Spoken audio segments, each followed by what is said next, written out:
میرا نام کشف ہے۔ میں وہ لڑکی ہوں جسے اپنی خوش نصیبی پر بہت ناز تھا، کیونکہ مجھے بچپن ہی سے بے حد اہمیت اور محبت ملی تھی۔ اس کی سب سے بڑی وجہ یہ تھی کہ میں اپنے ماں باپ کی اکلوتی اولاد تھی، اس لیے مجھے امی اور ابو کی بے پناہ محبت ملی۔ دوسری اہم وجہ میری دولت اور خوبصورتی تھی، لیکن میں نے کبھی یہ سوچا بھی نہیں تھا کہ میری یہی خوبصورتی ایک روز میری سب سے بڑی دشمن بن جائے گی۔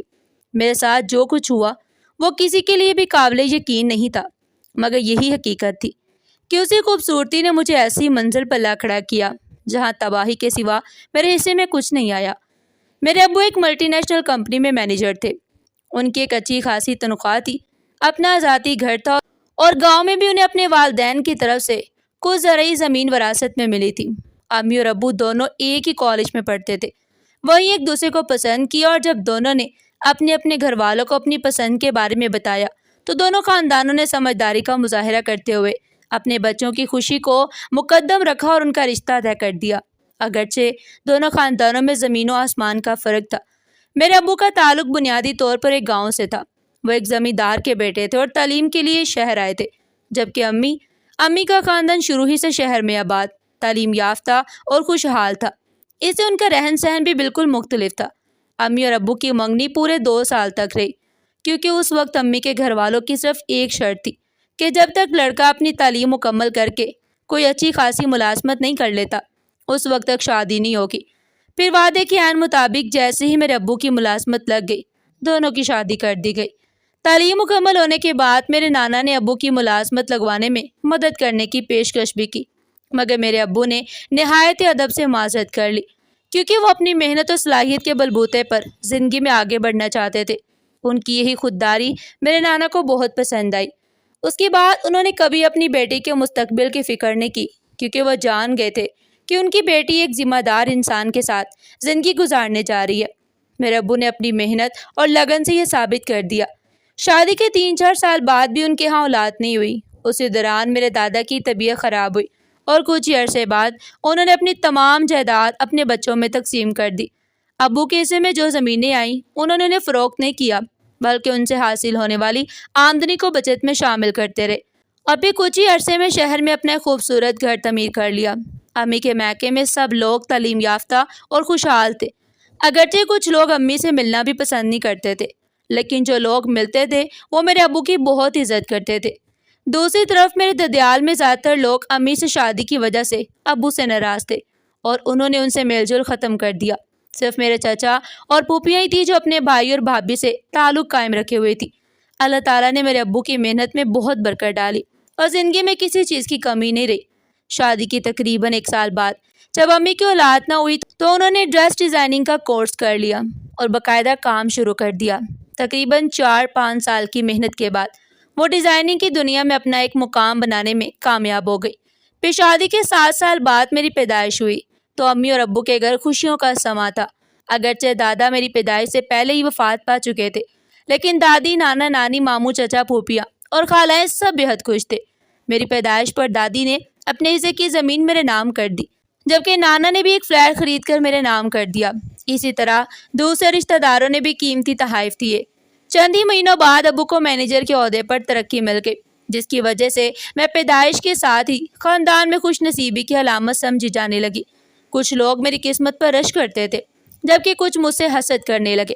حالانکہ میں تو ابھی بہت چھوٹی تھی، اس کے باوجود وہ مجھے پسند نہیں کرتے تھے۔ میری پیدائش کے بعد امی نے کچھ عرصہ کے لیے اپنا فیشن ڈیزائننگ کا کام روک دیا تاکہ پوری توجہ میری پرورش پر دے سکے۔ پھر جب میں 3 سال کی ہوئی تو انہوں نے تھوڑی سی سرمایہ کاری کر کے گھر کے کمرے میں اپنی ایک چھوٹی سی بوتیک بنا لی۔ شروع میں وہ تیار شدہ ملبوسات فروخت کرتی تھی، کیونکہ اس وقت ان کے پاس اتنا وقت نہیں تھا کہ خود ڈیزائننگ بھی کریں اور سلائی بھی کروائیں۔ ان کا ارادہ تھا کہ جب میں اسکول جانا شروع کروں گی تو وہ باقاعدہ اپنے ڈیزائن تیار کرنا شروع کریں گی، اور پھر ایسا ہی ہوا۔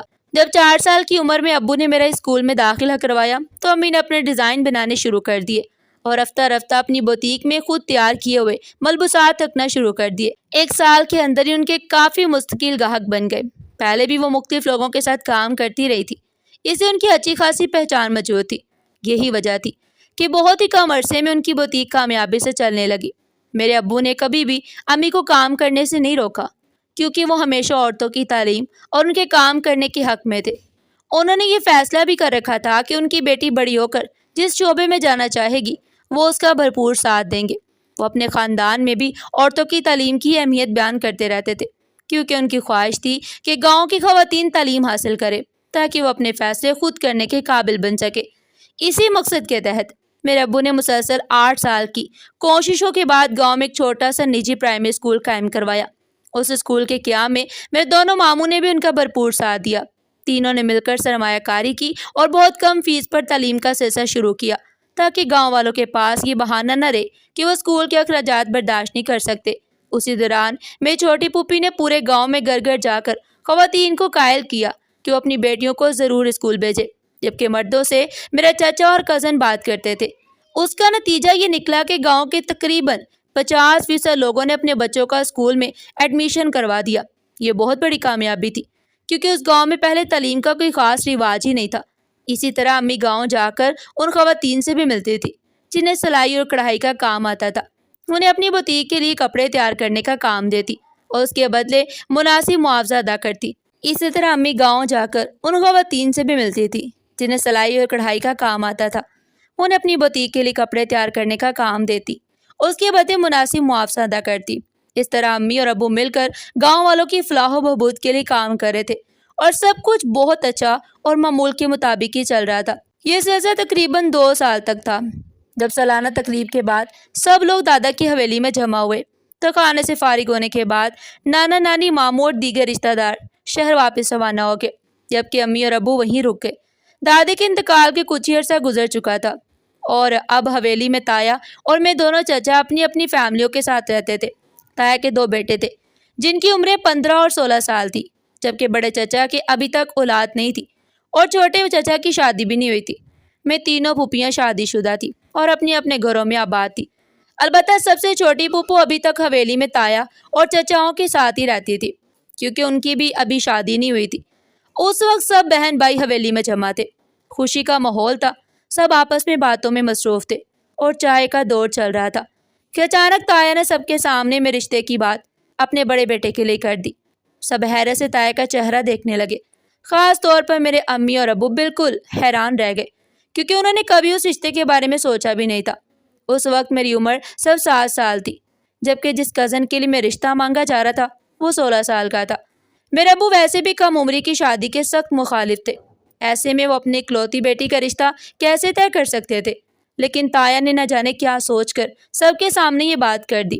میرے ابو نے فوراً انکار نہیں کیا، کیونکہ وہ ہر معاملے میں تحمل اور مصلحت سے کام لیتے تھے۔ وہ ابھی تایا کو نرمی سے سمجھانے ہی والے تھے کہ تایا نے مزید سخت بات کہہ دی۔ انہوں نے کہا کہ اگر تم اپنی بیٹی کا رشتہ میرے بیٹے سے طے کر دو تو مجھے بہت خوشی ہوگی، کیونکہ ابا کے بعد اس گھر کا بڑا میں ہوں اور میرے فیصلے کو ماننا میرے تمام چھوٹے بہن بھائیوں کی ذمہ داری بھی ہے اور فرض بھی۔ لیکن اگر تم نے اس فیصلے سے انکار کیا تو آج کے بعد میرا تمہارا کوئی تعلق نہیں رہے گا اور نہ ہی اس خاندان کا کوئی فرد تم سے کوئی واسطہ رکھے گا۔ یہ بات سن کر میرے چچا بھی بول پڑے۔ انہوں نے کہا، بھائی صاحب، آپ اکیلے اتنا بڑا فیصلہ کیسے کر سکتے ہیں؟ ایک تو آپ نے کسی سے مشورہ کیے بغیر اپنے بیٹے کے لیے کشف کا رشتہ مانگ لیا، جبکہ وہ ابھی صرف 7 سال کی بچی ہے۔ ایک تو آپ نے کسی سے مشورہ کیے بغیر اپنے بیٹے کے لیے کشف کا رشتہ مانگ لیا، جبکہ وہ ابھی صرف 7 سال کی بچی ہے، اور دوسرا آپ ہم سب کی طرف سے بھی فیصلہ سنا رہے ہیں۔ چچا کی بات سن کر تایا کو غصہ آ گیا۔ انہوں نے کہا، اگر کوئی بھی میرے فیصلے کے خلاف ہے تو وہ اس حویلی سے جا سکتا ہے، کیونکہ جب تک میرا فیصلہ قبول نہیں کیا جاتا میں کسی کو یہاں رہنے کی پرمیشن نہیں دوں گا۔ یہ سن کر میرے ابو اپنی جگہ سے کھڑے ہو گئے۔ انہیں سمجھ نہیں آ رہی تھی کہ اس بے جوڑ رشتے کی ضد کیوں کی جا رہی ہے۔ انہوں نے صاف الفاظ میں کہا کہ میں اپنی بیٹی کی شادی ہرگز اس کے بچپن میں طے نہیں کروں گا، بلکہ جب وہ بڑی ہو جائے گی تب بھی اس کی مرضی کے بغیر کہیں اس کا رشتہ نہیں کروں گا، اور یہی میرا آخری فیصلہ ہے۔ پھر میرے ابو نے سب بہن بھائیوں کی طرف دیکھتے ہوئے کہا کہ میں بھائی صاحب کی طرح کسی پر کوئی پابندی نہیں لگاؤں گا۔ اگر میرے فیصلے کے بعد بھی کوئی مجھ سے ملنا چاہے تو میرے گھر کے دروازے ہمیشہ اس کے لیے کھلے ہیں، لیکن جب تک مجھے یہاں آنے سے منع کیا گیا ہے میں اس فیصلے کا احترام کرتے ہوئے حویلی نہیں آؤں گا۔ البتہ اپنے بہن بھائیوں سے رشتہ کبھی ختم نہیں کروں گا۔ اگر کوئی مجھ سے تعلق ختم کرنا چاہے تو یہ اس کی اپنی مرضی ہوگی۔ یہ کہہ کر ابو نے امی سے واپسی کی تیاری کرنے کو کہا۔ بڑی پھوپھو بھی وہیں موجود تھی، چونکہ ان کا گھر اسی گاؤں میں تھا، اس لیے انہوں نے ابو سے کہا کہ رات بہت ہو چکی ہے، اس وقت بھابھی اور بچوں کو لے کر کہاں جاؤ گے؟ آج رات ہمارے گھر ٹھہر جاؤ، صبح دیکھیں گے کہ کیا کرنا ہے۔ اس طرح امی ابو بڑی پھپھو کے گھر چلے گئے۔ ان کے جانے کے بعد حویلی میں نہ جانے تایا اور چچاؤں کے درمیان کیا باتیں ہوئی کہ اگلے دن صرف چھوٹے چچا، بڑی پھپھو اور چھوٹی پھپھو ہی ابو کے ساتھ کھڑے تھے، جبکہ باقی 4 بہن بھائی تایا کی طرف ہو چکے تھے۔ اپنے بہن بھائیوں کے اس رویے نے میرے ابو کو بہت دکھ پہنچایا، لیکن وہ اپنی اکلوتی بیٹی کی زندگی کسی قیمت پر داؤ پر نہیں لگا سکتے تھے، اسی انہوں نے دل پر پتھر رکھ لیا اور شہر واپس آ گئے۔ البتہ انہیں اس بات کا افسوس ضرور تھا کہ شاید اب وہ کبھی حویلی نہ جا سکے، لیکن گاؤں میں جو فلاحی کام انہوں نے شروع کیے تھے ان کی ذمہ داری ابھی بھی انہی پر تھی، اسی انہوں نے گاؤں آنا جانا نہیں چھوڑا۔ اس واقعے کے تقریباً 2 سال بعد چھوٹے چچا اور چھوٹی پھپھو کی شادی ہوئی، لیکن اس شادی میں بھی میرے امی ابو نے شرکت نہیں کی کیونکہ تایا اپنی ضد پر اٹے ہوئے تھے۔ البتہ شادی کے بعد چھوٹے چچا اور چھوٹی پھپھو شہر آ کر ہم سے ضرور ملے۔ جب چھوٹی پھپھو ہمارے گھر آئی تو امی نے انہیں چند دن اپنے پاس روک لیا۔ انہی دنوں امی کو ایک ایسی حقیقت پتہ چلی جسے ساری گتھیاں سلجھا دی۔ پھپھو نے بتایا کہ بچپن میں تایا اور میرے ابو دونوں کی شادیاں 2 سگی بہنوں سے طے کی گئی تھی، لیکن میرے ابو تعلیم کے لیے شہر چلے گئے، اسے دادا نے پہلے تایا کی شادی کر دی۔ گھر والوں کو امید تھی کہ تعلیم مکمل ہونے کے بعد دوسری بہن کی شادی میرے ابو سے کر دی جائے گی، مگر قسمت کو شاید کچھ اور ہی منظور تھا۔ میرے ابو نے امی کو پسند کر لیا اور دادا نے انہی سے ان کی شادی کر دی۔ بعد میں تائی کی بہن کی شادی کسی اور جگہ ہو گئی، لیکن تائی نے یہ بات ہمیشہ اپنے دل میں رکھ لی۔ اسی وجہ سے وہ میری امی سے دل ہی دل میں نفرت کرتی تھی۔ ان کا خیال تھا کہ امی خاندان سے باہر کی عورت ہے، اور چونکہ ان کے ہاں صرف ایک بیٹی پیدا ہوئی ہے، اس سے ساری جائیداد بھی آخرکار اسی کے نام ہو جائے گی۔ اسی سوچ کے تحت انہوں نے تایا کو مشورہ دیا کہ ابھی سے کشف کا رشتہ اپنے بیٹے کے لیے مانگ لو تاکہ جائیداد اور خاندان دونوں تمہارے پاس رہے۔ تایا نے بھی بیوی کی باتوں میں آ کر یہی سب کچھ کیا۔ جب امی کو اس حقیقت کا علم ہوا تو انہیں بہت افسوس ہوا کہ لوگ تقدیر کے فیصلوں کو بھی اپنے مفاد کے لیے استعمال کرتے ہیں، چاہے اس کے نتیجے میں کسی کی زندگی ہی برباد کیوں نہ ہو۔ تایا کے سوا ابو کے باقی بہن بھائی بھی اس وقت ان کا ساتھ اس لیے دے رہے تھے کیونکہ وہ حویلی اور جائیداد سے محروم نہیں ہونا چاہتے تھے۔ یہ حقیقت جاننے کے بعد میری امی کی نظر میں میرے ابو کی عزت اور بھی بڑھ گئی، کیونکہ انہوں نے اپنے بہن بھائیوں، دولت اور جائیداد سے بڑھ کر اپنی بیوی اور اپنی اکلوتی بیٹی کو اہمیت دی تھی۔ کھانے کا انتظام کیا گیا۔ ابو نے اس دن کسی کو دعوت نہیں دی تھی، البتہ فون کر کے سب کو اطلاع دے دی۔ پھر جب میری منگنی ہوگی تو ابو نے سب کے گھروں میں مٹھائی بھجوا دی۔ اس بات پر بھی کچھ لوگ ناراض ہوئے، جبکہ کچھ خوشی خوشی مبارکباد دینے آ گئے۔ زین کے والد نے اسی دن امی اور ابو سے بات کر لی کہ وہ اپنے بڑے بیٹے کی بیرون ملک روانگی سے پہلے ہی اس کی شادی کرنا چاہتے ہیں، کیونکہ زین کے بعد ایک بھائی اور ایک بہن بھی تھے۔ ان کا خیال تھا کہ اگر زین ملازمت کے لیے بیرون ملک چلا گیا تو اس کی واپسی کے انتظار میں اس کے چھوٹے بہن بھائیوں کی شادیاں بھی رکی رہیں گی، اس لیے وہ چاہتے تھے کہ پہلے زین کی شادی کر دی جائے، جبکہ زین کا کہنا تھا کہ وہاں جا کر جب وہ کچھ حد تک سیٹل ہو جائے گا تو مجھے بھی اپنے پاس بلا لے گا۔ یہی سوچ کر امی اور ابو نے بھی شادی کے لیے رضامندی ظاہر کر دی، اور تقریباً 1 مہینے کی تیاری کے بعد میری شادی زین سے ہو گئی۔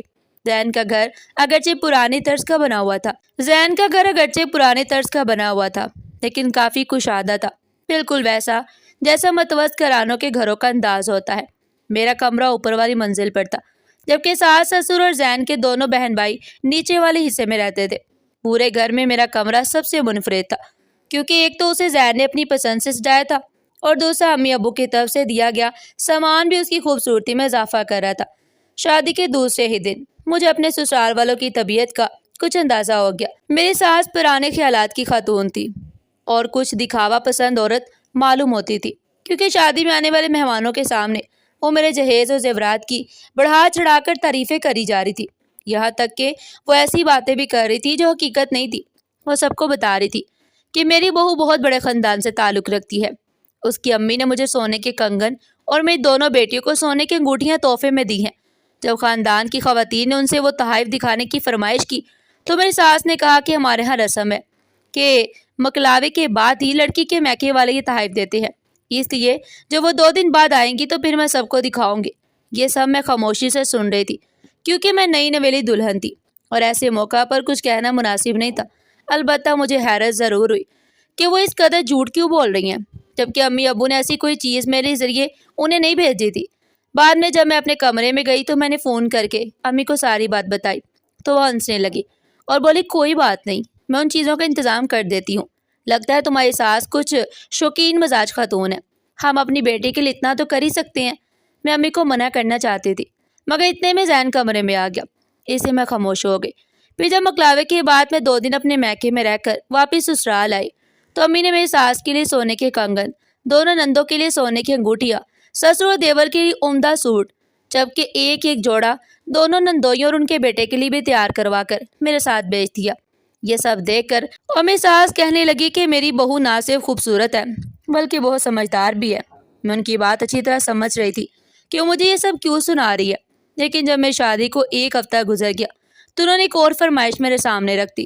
ان کا کہنا تھا ہمارے گھر میں یہ رسم ہے کہ بہو کے جہیز میں آئے ہوئے کپڑوں میں سے چھوٹی ننند اپنے پسند کے 3 جوڑے لے سکتی ہے۔ میں نے ایسی کسی رسم کے بارے میں پہلی دفعہ سنا تھا، اسے مجھے تھوڑی حیرت ہوئی، لیکن میں نے اسے کہہ دیا کہ جاؤ اپنی پسند کے 3 جوڑے لے لو۔ اس نے الماری سے 3 نہایت ہی خوبصورت جوڑے نکال لیے۔ میں کچھ کہنا چاہتی تھی مگر زین نے میرا ہاتھ دبا کر مجھے خاموش کروا دیا۔ اس بات پر میرا دل ضرور خراب ہوا، لیکن رات کو زین نے مجھے سمجھاتے ہوئے کہا جب میری اچھی نوکری لگ جائے گی تو میں تمہیں اس سے بھی اچھے جوڑے بنوا کر دوں گا۔ چند جوڑوں کی خاطر گھر کا ماحول خراب کرنا مناسب نہیں، اسی میں نے تمہیں روک دیا تھا۔ زین کی بات سن کر میں مسکرا دی کیونکہ میں بھی نہیں چاہتی تھی کہ چھوٹی چھوٹی باتوں پر رشتوں میں تلخی پیدا ہو، لیکن میری ساس کی فرمائشیں روز بروز بڑھتی ہی جا رہی تھی۔ شادی کو 1 مہینہ ہوا تو انہوں نے نئے ٹی وی کی فرمائش کر دی۔ میں نے اپنے پاس موجود پیسوں سے زین کے ذریعے ایک نیا ٹی وی منگوا دیا اور یہی بتایا کہ امی نے بیچا ہے۔ میری ساس بہت خوش ہو گئی، وہ ہمیشہ اسی طرح تھی، جب بھی ان کی کوئی فرمائش پوری ہو جاتی تو بہت خوش ہوتی، ورنہ معمولی باتوں پر مجھے تانے دیتی رہتی۔ ان کے خیال میں ایک نا تجربہ کار لڑکی تھی۔ یہ ضرور سچ تھا کہ مجھے کھانا بنانا اچھی طرح نہیں آتا تھا، لیکن ایسا بھی نہیں تھا کہ میں بدتمیز تھی۔